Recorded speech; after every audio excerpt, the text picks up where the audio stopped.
Welcome to this edition of On the Sidelines. John Locke along with Sylvia. Let me check my phone. Nope, our show hasn't been sold to ESPN. Apparently they like just buying a bunch of crap. So anyways, let's talk about another interesting view. That would be the Boston Red Sox, as the trade deadline has come and gone. And that is what's leading off. The Boston Red Sox making two relatively minor deals, acquiring Steven Matz and Dustin May. May from the LA Dodgers, Matz from the St. Louis Cardinals. Compared to some of the moves that the Red Sox could have made, I think a lot of people look at this and say, well, you promised us, silver and gold, and all we get is basically gift cards here. Yeah, pretty much. I mean, they didn't really do much at the deadline. They almost got a stud pitcher from Arizona for like 2 minutes. But honestly, at this point, I don't really think it's mattered. I mean, you've watched these last couple of games, and going from where we are filming today, they've won 7 straight going into the series against the Royals. So I don't really know if these trades would have mattered that much.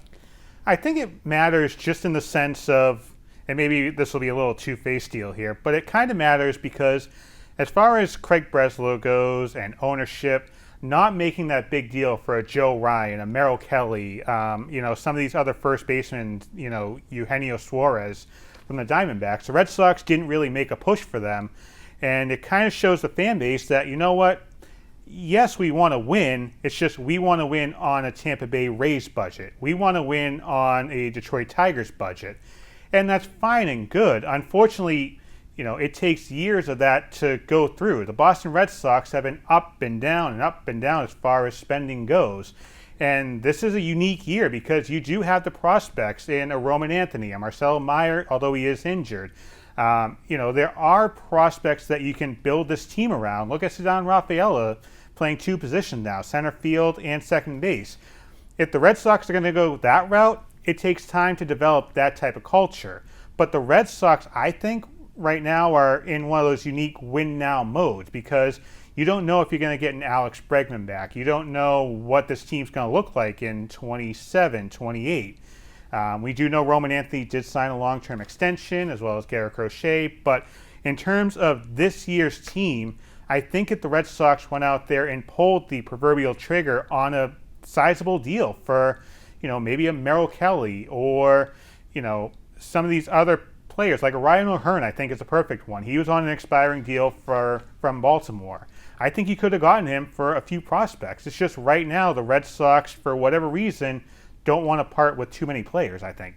No, I agree, but I also think it's the ownership kind of saying to us that we're confident in this group. We know what they're capable of, and we've seen that the last couple of games. They're, 13 games over 500 at this point? First time since 21, I believe. Exactly. So you have the talent. Your team is doing really well offensively, defensively, and I like that the ownership is showing confidence in these players. Now, it is worth noting here, Craig Breslow did appear on WEEI's Greg Hill Morning Show right after the deadline, and they asked him about his approach at the deadline and if John Henry had any effect on potential moves that may or may have not been made. And this is what Breslow said, quote, "Ultimately, John, as the principal owner, can weigh in, and if he were to say something, we are or aren't going to do something, he clearly has that authority. However, John leaves baseball operations decisions to the baseball operations group, and I have yet to strongly advocate for something and have John stand in the way of it." Breslow was asked later about the money that was saved in the Rafael Devers deal, because we thought they were going to use it for that. And he said, quote, "Well, we talked about this at the time of the trade deadline is not free agency, and so having some financial flexibility doesn't always guarantee you a better outcome at the deadline. But our intentions are absolutely to aggressively invest in the Red Sox and the guys that we're able to put on the field." As the deadline crossed, I did post something on Twitter that kind of went through the Boston Red Sox activity at the trade deadline. And it was very lackluster. You have to go back to, I think, 21 when they acquired Kyle Schwarber. And that was really it. The Boston Red Sox don't make those big moves. And I think part of the reason is they don't want to have too much money floating around and taking on contracts that could put them in that luxury tax territory where John Henry would have to spend more money. Yeah, I mean, yeah, obviously, like, shout out to Kyle Schwarber. At the time he was here, it was fantastic. Kyle from Waltham. Exactly. But another thing, going into free agency, if you have that cap space now that when you move Devers, you have all this money left. I think they're either planning something big for free agency eventually once the season is over. But knowing this front office, who knows what they're going to do with it? So there's one thing I think that kind of works in ownership's favor and Craig Breslow's favor, and that's the fact that after the Red Sox get through the stretch of playing the Astros twice and the Padres, I think it's something like 13 of the 30 games after that are against teams in the wild card race. The rest of those games are against likes of the Orioles and the Marlins, teams that don't have any hope. So right now, I think the hope for the Red Sox is you get Garrett Crochet the rest he needs between starts. He's taking, an extra start off here and there. And you hope that Marcelo Meyer can come back. You give Roman Anthony a few days off after his back scare against the Royals. And the Red Sox are kind of hoping this team, wrap them up in bubble wrap, can get them to the finish line. But one thing does concern me, and I think it was Jeremy Duran that said this after one of the Red Sox games. And the reporter asked him about the atmosphere of Fenway, and he said, yeah, this place is great. It's awesome. Every night it's like a playoff atmosphere. As we get closer to the end of the season, I can feel the butterflies in my stomach. The one thing that makes me nervous is if these younger players all get the butterflies in their stomach, and then you're left with Alex Bregman trying to carry this team to the end, and he has his own injury issues. Well, yeah, I think so too, but also, like, again, you said it was young guys going into the playoffs now for, like, the first time. I think they will be fine. I think, obviously, if you're a first-time player and you make it to the playoffs, especially if a place like Fenway Park, that place is going to be rocking almost every night now. I think they'll do fine come September, but, yeah. The one thing that does concern me about these two pitchers that the Red Sox got, Steven Matz has already hit his career high for appearances in a season. That was at the trade deadline. Mm-hmm. So that concerns me, as well as Dustin May. All career highs when I say this. 19 appearances, 18 starts, 104 innings pitched. All of those are career highs. So right now you're going into uncharted territory, something that the Red Sox did with Tanner Houck last year. This year he has Tommy John surgery. So my worry is that we could be looking at the same fate for Matz and Dustin May, albeit a buy low, risk low situation for the two of them. I mean, yeah, I think so too. Obviously, I've seen a couple of games already where I believe it was Matz who pitched. Yep. I believe they won that game. He pitched pretty well for the couple of innings he did. But again, it's just this roster right now is extremely talented. And as you said, if you can get Crochet those rest days, you can get Bayo those rest days, you get your starting pitchers like those rest days going into these next couple of games where it's like, okay, these teams don't have anything to lose. You can rest up a couple of guys. I think having those guys are important. So let's talk about what this team could look like going forward this year. I mentioned the fact that there's a lot of series that don't mean a lot in terms of the wild card situation. I mean, you have a 3-game series against the Marlins, 2-game series against the Orioles, another 4-game series against the O's, a series against the Pirates, a couple series against the Athletics here. So what could this Red Sox team look like as we get into September? And they are truly in the crunch. We can say it right now. They are in the crunch and in the middle of a true pennant chase. They're only 2 games back of the Toronto Blue Jays as of this recording right now for the AL East lead. And I think if they overtake the Blue Jays, they have the best record in baseball. I believe so too. I think definitely, because we've seen it with these last couple of games too against the Royals. They won 8-5 and 6-2. Their offense is on fire right now. But as we, get closer to September, you obviously look at some of these games. I think this team will go into the postseason red hot. I think they at least end up maybe a game or a game and a half back of the Blue Jays. I don't know if they'll finish above them, but I think they're definitely in a great position going forward. I'm usually the pessimistic one here on this show. I think negative of everything. there's just something about this team right now that just gives you a good feeling. The way they pull these wins out of nowhere. I mean, the win against the Dodgers, that Sunday game, ironically enough, that Dustin May started. Cedar Rafaela all of a sudden finding just clutch genes everywhere on the field, clutch home runs, big plays. There's just something about this roster the way it is right now that just has me feeling a good vibe about this team. Now, before the season, I said that this was a team that could make the ALCS.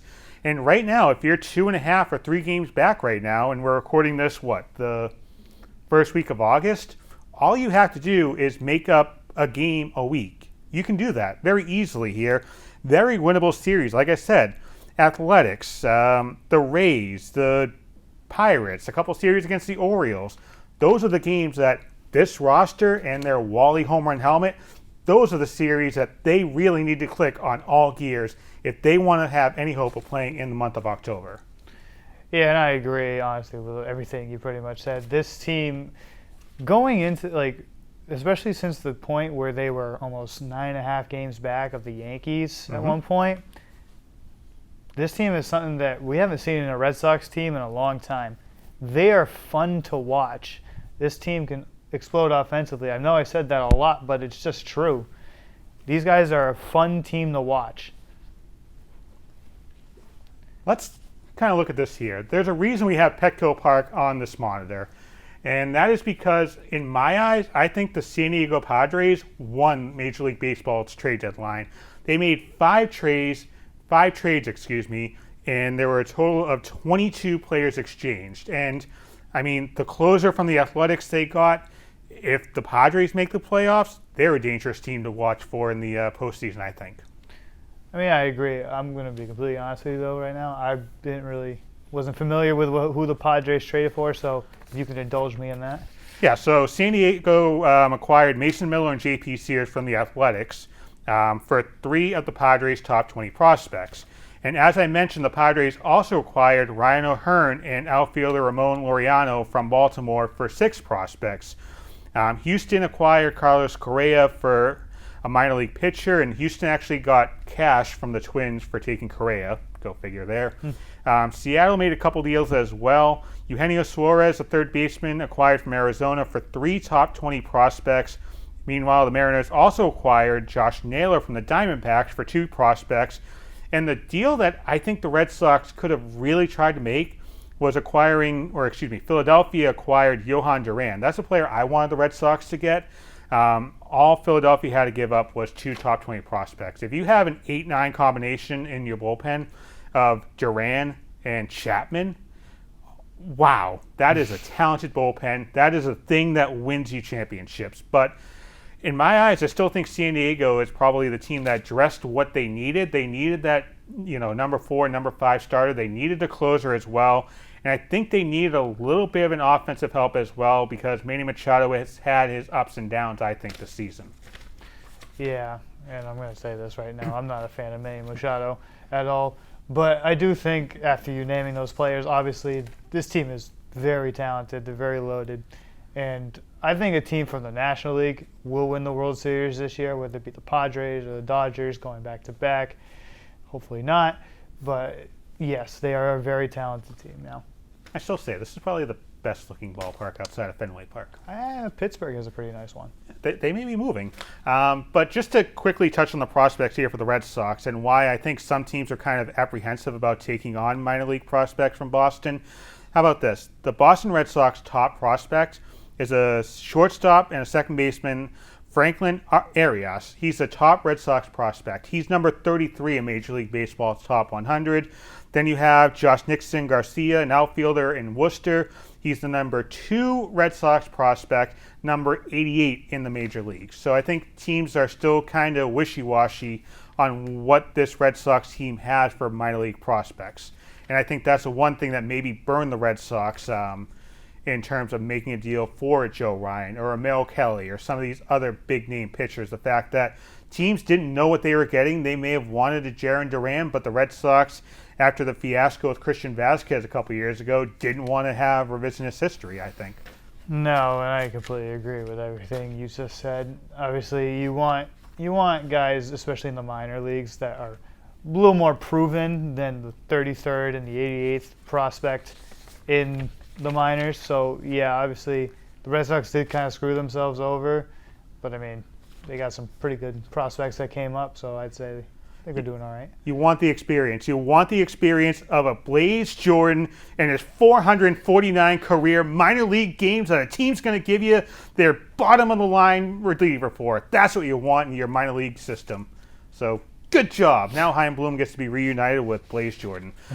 We'll take a break here. When we come back, we were talking about the trade deadline, players moving around and all that, but coming up in 2026, things could be coming to a screeching halt, and it got contentious between Bryce Harper and Rob Manfred.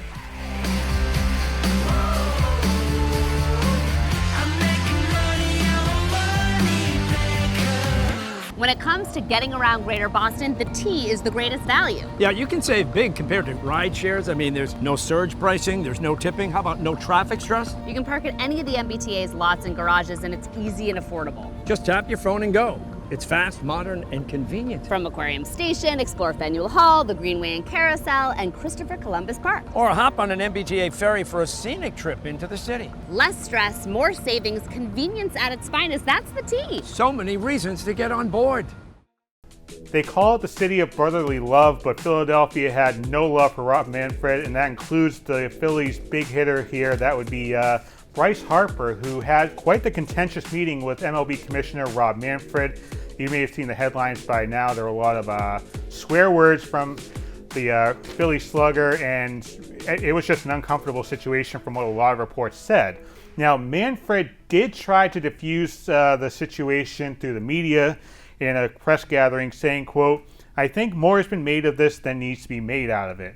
Bryce expressed his views at the end of the meeting. "We shook hands and went our separate ways. Not all that significant. It was an individual picking a particular way to express himself, and I don't think you need to make more out of it than that. It's natural that when you get to the end of a collective bargaining agreement, people who are glass half full people have trepidation about what's going to happen. I'm optimistic we're going to find a deal. My contingency plan is to make an agreement with the players and play the 2027 season." From what I've seen in the CBA negotiations, owners really want to have a salary cap. Players Association really doesn't want to have that. All signs from what I'm seeing are that we're going to have some type of a work stoppage following the 2026 season. And I think this meeting that Harper and Manfred had, I think that may have been a precursor to what these CBA negotiations could look like between Tony Clark and Rob Manfred. I mean, you obviously won't want, this is really bad for, baseball in general. You don't want your players basically going on a worker strike for God knows how long. And obviously, having the salary cap, that's always been, a big topic in multiple sports. But, I mean, it's just bad for baseball right now.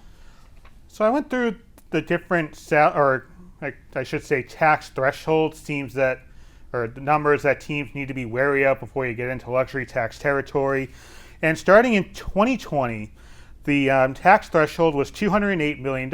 You look at the team spending, there were 3 teams that spent over that, 6 teams that spent over $100 million less than that. We go all the way to 2025. This year, granted, numbers are still moving a little bit. The tax threshold is $241 million, 8 teams spending over that, 10 teams, so a third of baseball, spending more than $100 million less than that. So the thing that is really being passed around here is a salary cap for the teams that way they don't overspend, like the Dodgers, the Mets, the Padres, but also you want to have your teams like the Pirates, the Orioles, the Rays, the teams that really nickel and dime everything. You want to make sure they have a salary cap floor that they have to spend up to. So there's a lot in terms of money that I think the owners aren't going to agree with at all. I don't think you're going to have, the Tampa Bay owner and the LA owner agreeing on whether or not there should be a salary cap and a salary floor. These are things that are going to have to get ironed out. But the players right now, they're making an insane amount of money here. So what are you going to tell a Juan Soto or Shohei Ohtani or a Vladimir Guerrero Jr. that are making hand over fist. What are you going to say? Can we have some of that money back? No, it's going to be difficult for teams to take on these salaries. So you're going to have a Juan Soto playing, in Las Vegas or Sacramento simply because the New York Mets cannot take on that type of money if this goes further. And, you have a work stoppage and contracts have to be renegotiated, I think. Yeah. I also think that we could see something maybe similar to the NBA. And they're like their first and second aprons possibly could be implemented. I do not. I don't want to see it either. I don't want to see it either. But as you said, these guys are making hand over fist ridiculous amount of money. I mean, obviously today we just saw it. Roman Anthony, 8 years, $130 million. Dude is what, 20 years old? He's making that much. Not even like professional football players make that much money. Nor basketball. You got this 20-year-old guy who's just starting out his career. Sometimes it seems like it's too much money being given out to these players. Can you imagine John Henry and explaining the aprons to him? I know these people are striking outside, our concession workers. I'm not paying for another apron. First, second apron, third apron. Linda, we're going to Liverpool. On that note, we'll take a quick break. When we come back, we'll talk about some football players that have their own salary issues. Terry McLaurin, Micah Parsons, could they come to one Patriot place? We'll discuss next.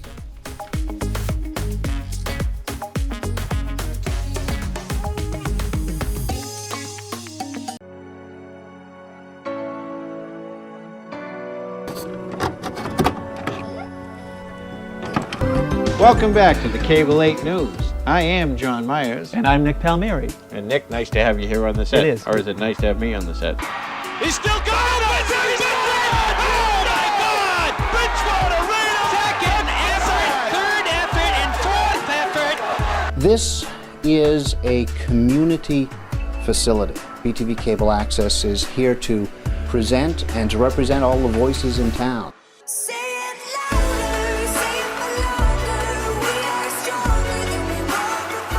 Many members of this corporation who have served voluntarily and spent many hours of their personal time to work toward creating a local network with varied programs to serve the community of Bridgewater. In 5, 4, 3, 2.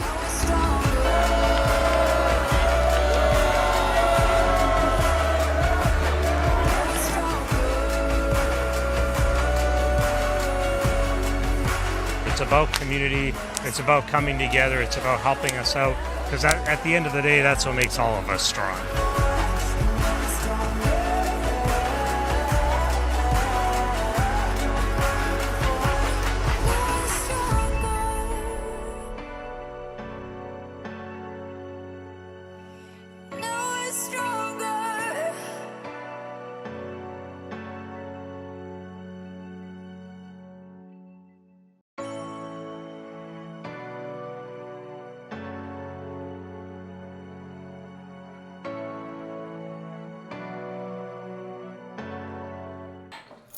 What do you think you're doing, Kevin?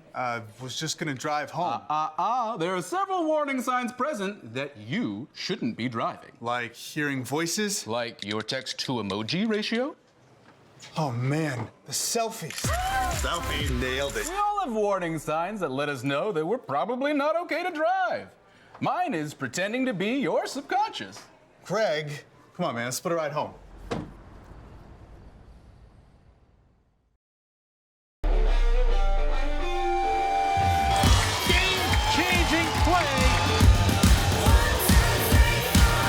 Up, turn around to win it. Got it!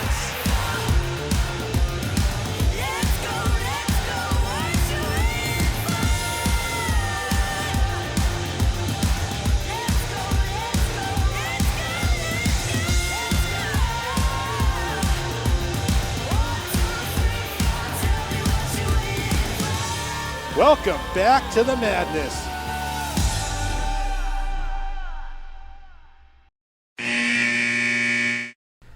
Back here on the show, training camp has started, preseason has started across the NFL, and there's a couple of players who may have to wait a little longer before finally hitting the field in a regular game. Micah Parsons and Terry McLaurin are in the middle of contract disputes. Both are hold-ins right now. Parsons was seen at the Cowboys training camp as of this recording in his jersey, so that it is a hold-in. But he did have an interesting post on Instagram explaining the fact he is seeking a trade from the Dallas Cowboys. Now, this is a lengthy statement. Let's just kind of go to the crux of the whole thing. In March, I met with Mr. Jones to discuss or to talk about leadership. Somehow the conversation turned into him talking contract with me. Yes, I engaged in a back and forth in regards to what I wanted from my contract, but at no point did I believe this was supposed to be a formal negotiation. Up to today, the team has not had a single conversation with my agent about a contract. Not one demand has been made by my agent about money, years, or anything else. Still, I stayed quiet, but again, after the repeated shots at myself and all the narratives, I have made a tough decision. I no longer want to play for the Dallas Cowboys. My trade request has been submitted to Stephen Jones personally. McLaurin, the Washington Commanders wide receiver, is in the final year of his 3-year, $71 million contract. It is worth noting that there are currently 9 NFL wide receivers making at least $30 million a year. So let's kind of combine questions. Your thoughts on these two and their contract situation, and do you want to see either of them play for the New England Patriots? First off and foremost, Jerry Jones, I don't think you ever watched this, but you're an idiot if you don't sign this guy. This guy is the second best defensive end in the entire league behind Myles Garrett. He's young, he's talented, he's strong, he's fast. I would absolutely love to see this guy in New England. You might have to give up a good amount for him, but that would make your defense from good to holy crap. They're on another level. As for Terry McLaurin, from reports that I've seen, that Washington offered him $27 million. That's not what he's looking 30. for. Not 30. He's looking for $30 million. Realistically, out of the two of these, I think Terry McLaurin is probably the best option. You give him a second rounder. You give him maybe a younger guy like either Polk or Baker, or both, if you really wanted to, and then you can pay him that $30 million. You have $60 million in cap space. You have the room to give it. Micah Parsons, you might have to give up a little more, maybe 3 picks and a couple like players, probably a player like Keon White or something if you really wanted him. But realistically, McLaurin is probably very close to being a Patriot. I think Washington, you have a better shot at making a deal. Dallas, right now, Jerry Jones is just playing chess with Micah Parsons. And not to give, Prospector Jones any credit here, but Parsons is an injury risk. So that's one thing that I'd be wary of, just because he does have the injury history. And if you're going to give up, a king's ransom and, a new contract for Micah Parsons, the injuries is an issue. And just for me personally, I always lean more on the offensive side of the ball than the defensive side of the ball. So I think McLaurin, if you go ahead and have him with the New England Patriots, that would make Drake May's life a lot easier. I mean, just think about what that offense would look like. Oh, God, you have a Ramondre Stevenson, Travion Henderson in the backfield. You have Stephon Diggs as your deep threat. You have Kyle Williams maybe as your slot receiver. Maybe he can get you the quick 10 or 15 yards. Then you have Terry McLaurin. Good luck secondary. Good luck NFL dealing with that, and especially in a Josh McDaniels offense. To me, if I had to make a choice, I definitely go with Terry McLaurin. Quickly here in about a minute, what do you make of Micah Parsons being so public about this? Because we know Jerry Jones has also been public about contract negotiations, not just with Micah, but with Des Bryant, with Dak Prescott. The list goes on and on, going back to the days of Troy Aikman and Michael Irvin. I think it's deserved. I think I give him props for doing that, because Jerry Jones has gotten away for calling out star players on his team for far too long. It's ridiculous. If you want to win, which clearly he doesn't, you pay your players. That's it. That's all I really got to say. He's an idiot. Or you can start a chant in the crowds. And I think I actually summed it up pretty well on the monitor. Money talks or out they'll walk. I think we could make a t-shirt out of that. I agree. All right, marketing, we're going to get on that. Coming up next, we will have On the Sidelines Overtime, the WNBA, it looks like they may be coming to Boston after all. Maybe. We'll talk about that. Also, ESPN has just been spending a ridiculous amount of money on various projects. We'll discuss that and more coming up on the Sidelines Overtime after this break.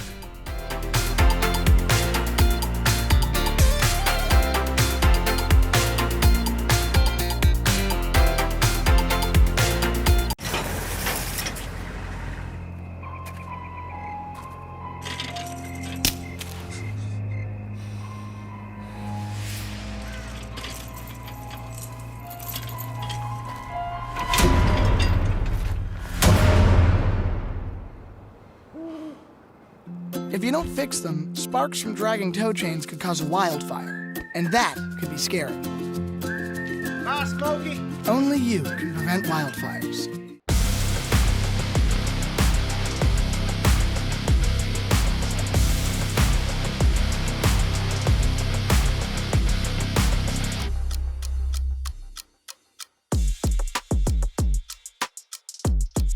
On the Sidelines Overtime coming at you, John and Zach here with you, and we have the WNBA basketball here, which means we're going to talk about the big news that came out recently, and that is the fact that Celtics minority owner Steve Pagliuca reportedly reached a deal to buy the Connecticut Sun for a record $325 million and relocate the team to Boston starting in 2027.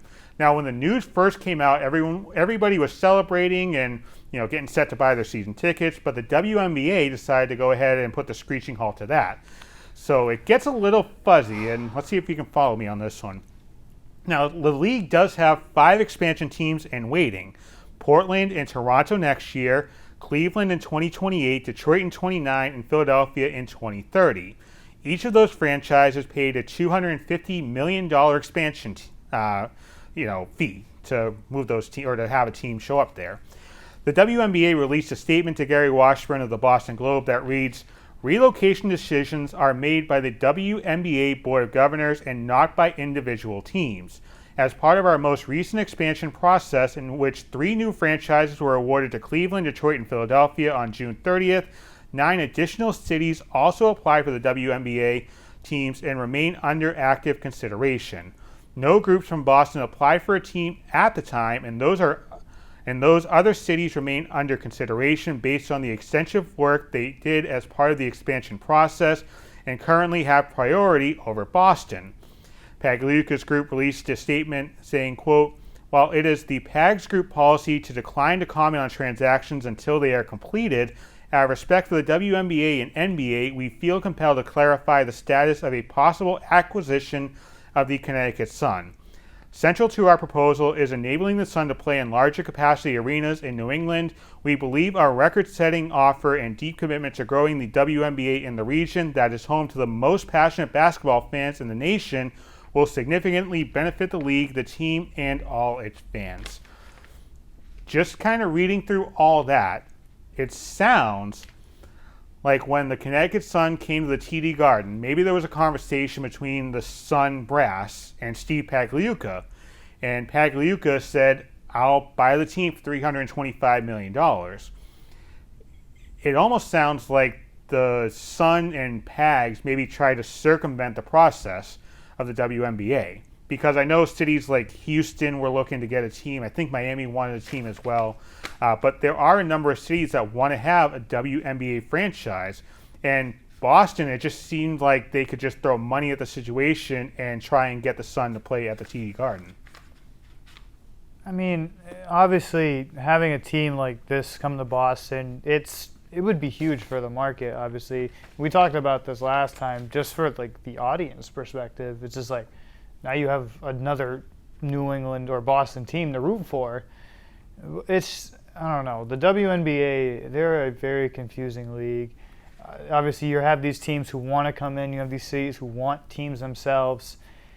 I mean, why wouldn't you want a large market like Boston to put your team in? And this is no offense to Connecticut. Connecticut's not they're not a big market for any team. They got 2 casinos. Casinos. They got Mystic Pizza. Not sports teams. They got the aquarium, I think. Okay. But anyway, having a team... I think they have the Pez Museum, too. Having a team come to Boston, I believe, would be huge for the WNBA. I think that would bring in a lot more money because, as they said, we appreciate basketball here. Doesn't matter if it's men or women playing, we appreciate basketball. And the WNBA kind of saying no, kind of putting every halt to this, kind of shows me a little bit of their character. The issue for the WNBA right now is the fact that we talked about this last time as well. They're getting set to undergo what's probably going to be some very nasty CBA negotiations.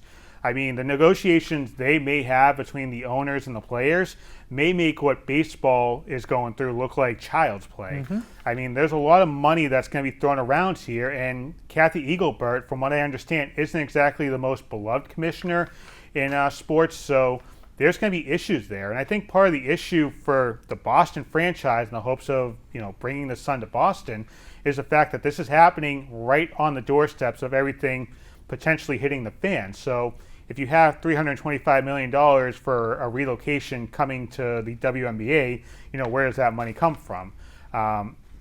Boston wants a franchise here. We agreed on this last time. The city wants it, the state wants it, the region wants it. The WNBA would be crazy to not have a team in Boston. You could have Boston, New York. You think Boston fans are passionate? Look at a New York Liberty crowd. I mean, those fans are nuts. They fill the Barclays Center every single night. I mean, you got the Caitlin Clark factor kicking in. Indiana's a good team as well, even without Clark. You have LA Sparks that you could make something out of. LA Boston. I mean, there's a lot of things you could market off of Boston. It just sounds like Pags may have tried to, circumvent or usurp things around what the process might have actually been. This may just be one of those instances where it was the right idea, just not maybe the perfect execution. I mean, obviously you said it, the Boston team or the minority owner kind of overstepping the bounds a little bit, not going through the process that other teams are. But again, Boston, New York, Boston, LA, Boston, Philadelphia, with that new team coming in now. True. Boston, Cleveland. Exactly. Boston, Cleveland. You have all these rivalries that the Celtics are known to have. Now you can have that build upon in the WNBA. I think it really just goes both ways. I think both sides are in the wrong in a way. Now, if the WNBA negotiations fail, they can just go ahead and have a streaming deal with ESPN because they apparently want to buy everything under the sun. What's today's date? August 6th was apparently the day Bob Iger, got drunk with a checkbook or something because he spent a lot of money.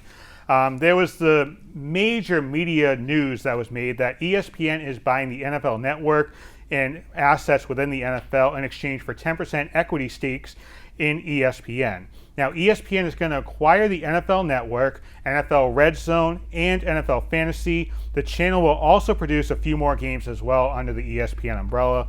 NFL Network will be part of ESPN's new direct-to-consumer service. Red Zone is expected to be the same as it has been with Scott Hansen and his, I think it's 7 hours of commercial-free football? 8 hours of commercial-free football. And NFL Network will still produce that as of now. So the Octabox is safe for now. ESPN's direct-to-consumer package is expected to launch later on this month for the low price of $29.99 a month, or you can go ahead and save some pennies and pay $300 a year. That wasn't the only big news from ESPN, as they also announced they are in partnership with the WWE for, I think it's $1.6 billion over the next 5 years. And basically ESPN is going to be the television provider, if you will, for WWE's major events, including WrestleMania, SummerSlam, Royal Rumble. I think it's 10 to 12 events per year, but still coming out to about $300 million plus a year. ESPN, in my mind, is playing with fire here. The one thing you want to avoid is being the only voice for anything. Look at the NFL right now. ESPN is all about the NFL, and that's before they made this deal to go ahead and buy the NFL Network. Now you're going to have ESPN basically be the voice on the NFL Network and on the ESPN Network as well. You're going to have crossovers where you'll have Stephen A. Smith and Pat McAfee, maybe on NFL Network programming and vice versa. to me, there's just oversaturation risks that are going to turn a lot of viewers off, I think. And something that, if you're not careful, you could go ahead and price consumers right out of anything. First off, I didn't know about the WWE thing. I think that's actually pretty cool what they're doing. But going along it, the streaming services now, obviously, with this purchase, who knows what their plan is? Are they going to only allow Red Zone for people who have ESPN Plus and all those other types of like pay to watch type of media? And it really is getting kind of ridiculous how much like people are now going to have to pay to watch all of these shows that they could have watched for free, pretty much. So it sounds like NFL Network is going to be available through that DTC package I talked about. And if you subscribe to cable, you actually get that DTC package for free. So message of the story, subscribe to cable.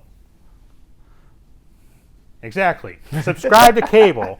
I'm an NBA fan, obviously. Mm-hmm. Let's look at what an NBA fan is going to have to pay to watch a full season of Celtics basketball. So as I mentioned, I pay for cable. So that's about $200 right off the bat right there. Then a lot of the games are going to be on Amazon Prime. And guess how much Amazon Prime is? We're talking about $100 a year. $140. So we're up to $340 right now. Then you got games on Peacock as well.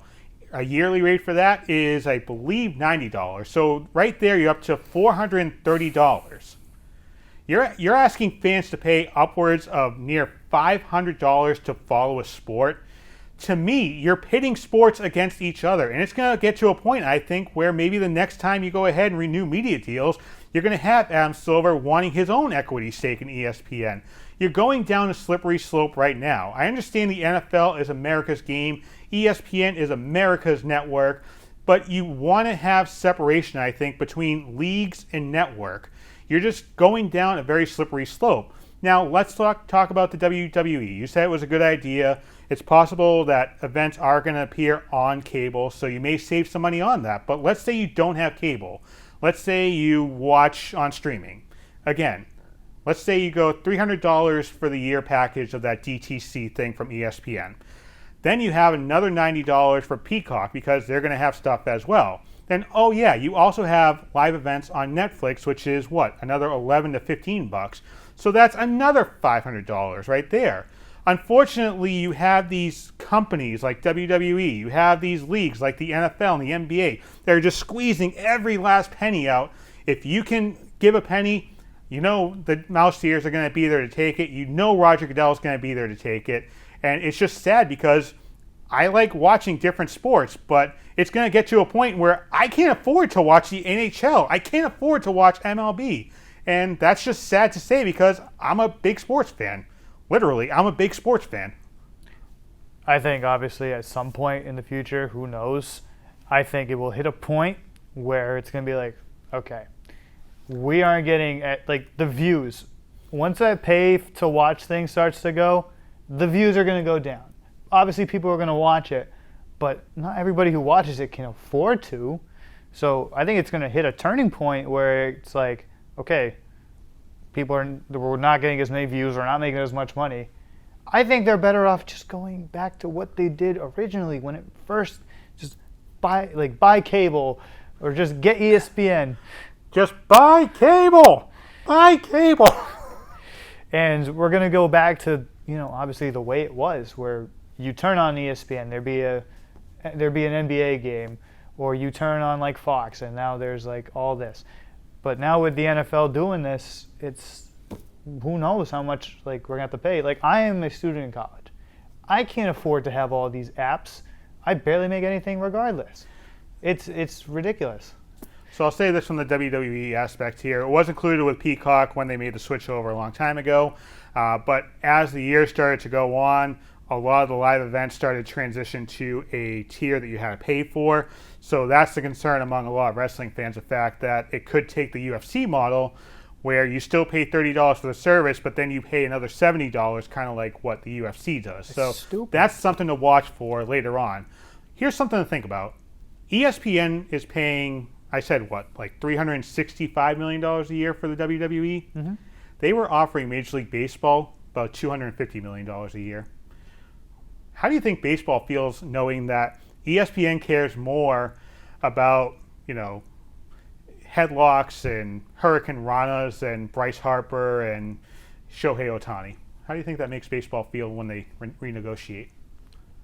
Because then I'd be pissed off too if I found out a sport that was, obviously super real. Don't say fake. I didn't say fake. You said it. But I would be pissed off. You have a sport that you love to watch getting replaced for entertainment, a show, pretty much is what the WWE is. They didn't say it was fake. It's a show. But Jelly Rolls was on it. Did pretty well at SummerSlam.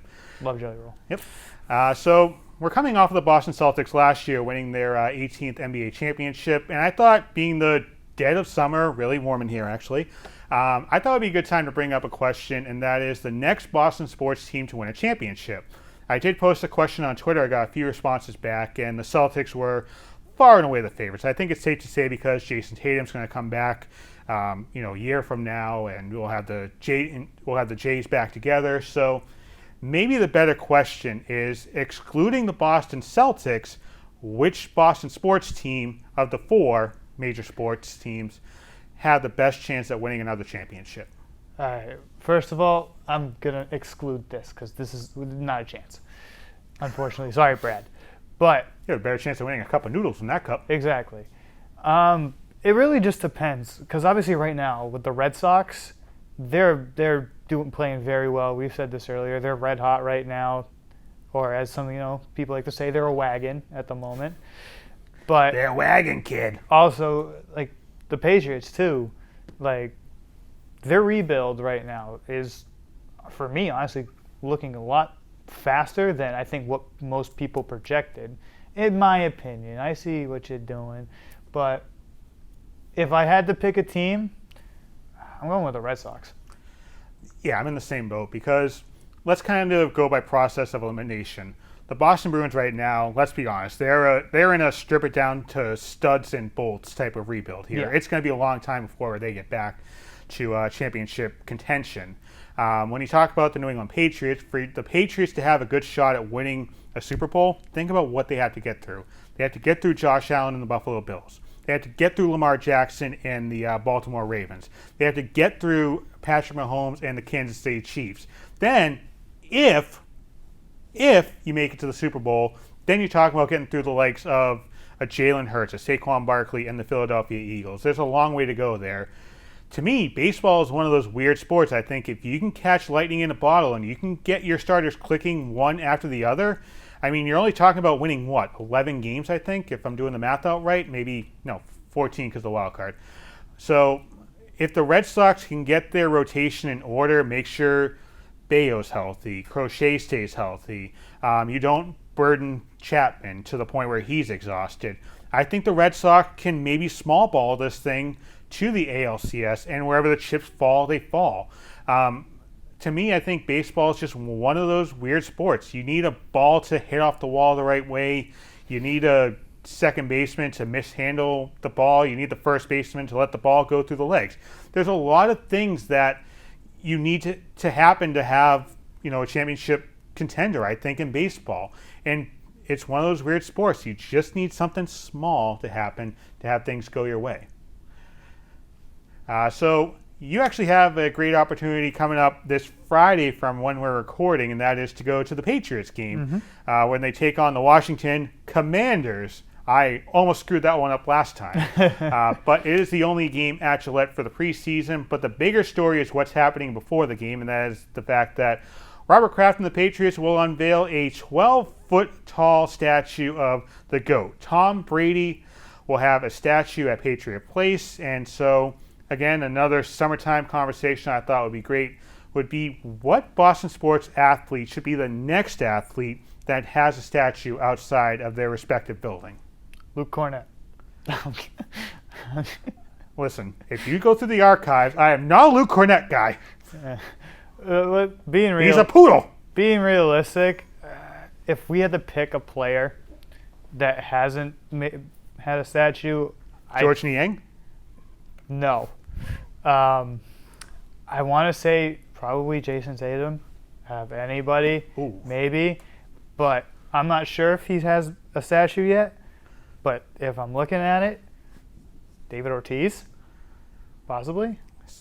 I fact checked this one a little bit. I don't think he has one outside of Fenway, right? No. I know he has a Lego one in Gate K. Yeah, exactly. Okay. So, yeah, Poppy's a good choice. I think another one, if we're going with the Red Sox, would be Pedro Martinez. You weren't born, as we've learned, for the Pedro Martinez years, the prime years of Pedro. But every night Pedro Martinez pitched, it was a full-blown party at Fenway Park. And this was when the team was awful, 97 and 98. They were going through some difficult times. But every fifth day, you knew that Pedro Martinez would be there. You knew the K-men would be there to put the Ks on the wall.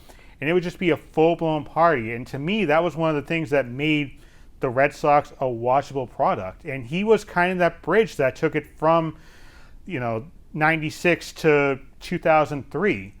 Without Pedro Martinez, it was just a team of generic player X's. And so I think Pedro Martinez probably deserves a statue outside of Fenway Park at some point. Totally. And the next statue, I think, is going to be a Red Sox. I don't if it's Poppy, if it's Martinez, maybe even Manny Ramirez. Who knows? Or Dustin Pedroia, if we love him that much. But I definitely think the next statue will be a Boston Red Sox. Yeah, I'm just trying to go through everyone in my head. I can see Bruins fans saying Bergeron. Or Marchand, maybe? No, not Marchand. I could see Bergeron. If you have Marchand, he has to stick his tongue out. That's number one. There you go. The liquor. We will take a quick break here on the show. When we come back, ESPN The Ocho took place recently. We'll discuss some of the events that were on there. Or were they? More after the break. There were some fun events. Ocho. I forgot about that. If you can dodge a wrench, you can dodge a ball. When it comes to getting around Greater Boston, the T is the greatest value. Yeah, you can save big compared to ride shares. There's no surge pricing, there's no tipping. How about no traffic stress? You can park at any of the MBTA's lots and garages, and it's easy and affordable. Just tap your phone and go. It's fast, modern, and convenient. From Aquarium Station, explore Faneuil Hall, the Greenway and Carousel, and Christopher Columbus Park. Or hop on an MBTA ferry for a scenic trip into the city. Less stress, more savings, convenience at its finest. That's the T. So many reasons to get on board. Back here on the show, last year I had Brad hosting with me when we were around the time of ESPN The Ocho. We discussed whether we would watch different events that were on that time. ESPN really showing out this time. Not one, not two, but 3 days of ESPN The Ocho. So you can watch your mouse racing events if you want. You can watch bubblegum blowing, I think was one. But I have a few events here. And what I thought we would do is we would see whether or not you would know it was on ESPN The Ocho this year or not. Or, dare I say, Ocho or no. Ocho or no. First up here, we got mailbox boat jumping. I'm going to say yes. You are right. And I have to say, I watched this. It's a sneaky good sport. There's a lot of sabotage that can happen. So I'll just read you the description. Mailbox jumping refers to a unique method of mail delivery on Lake Geneva, Wisconsin, where mail carriers, known as mail jumpers, leap from a moving boat that docks to deliver and retrieve mail. I've seen videos of those. Yeah. So I was watching, and there was one dock. They had to jump off as the boat was still driving by, raced around the dock, and checked the mailbox. Unfortunately, one person dropped a magazine, and, there's no rules here. So the next girl got off the boat, ran down the dock, wiped out on the magazine, the boat ran away. So she was left. Next up, we got golf cart racing. Absolutely. No. What? No. Ocho, get it going. Golf cart racing, come on. I could probably tear it up. Put a 200cc engine in that thing and tear it up. Old Scotland Lynx, let's go. Exactly. That's a sensitive one. Next up, we got big boy soap hockey. Yes. Ocho. It's a unique sport played on a tarp covered in soap, offering a slippery and entertaining alternative to traditional hockey. The Big Boy Soap Hockey League is a tournament where teams compete in this unconventional format for the Golden Duck. The event is Quackers. Oh. Next up, the Tetris World Championship. Ocho or no? No. Yes. What? So it wasn't on You this... tell me they don't have golf cart racing, but they got Tetris? So it wasn't on this year's Ocho, but it has been on in the past. Original Nintendo consoles and CRT TVs with players competing head-to-head. Qualifying rounds will determine seeding for the main tournament, which will involve an elimination bracket. Matches are typically best of 5 games, and players must start on level 9 or higher. Good at Tetris? Yes. I have it on my phone. So a lot of people maybe know where else I work. I'm not going to say where on here, but I always say my other job is kind of like playing Tetris. You stack cans and boxes all together, and you make it one nice thing. Unfortunately, you just stack it up. It doesn't just go away like Tetris. But Tetris, one of my good games, another good game, Mario Kart. That is not an Ocho sport. So. I would destroy you in Mario Kart. Everything except Rainbow Road. Not a chance. All right, hook up the Wii. We're playing Mario Kart. Let's go. All right, that'll do it for the show this week. Coming up on our next episode, it'll be our 2025 football preview special. We're getting closer to that time of the year. For Zach, I'm John. We'll talk to you in a couple weeks.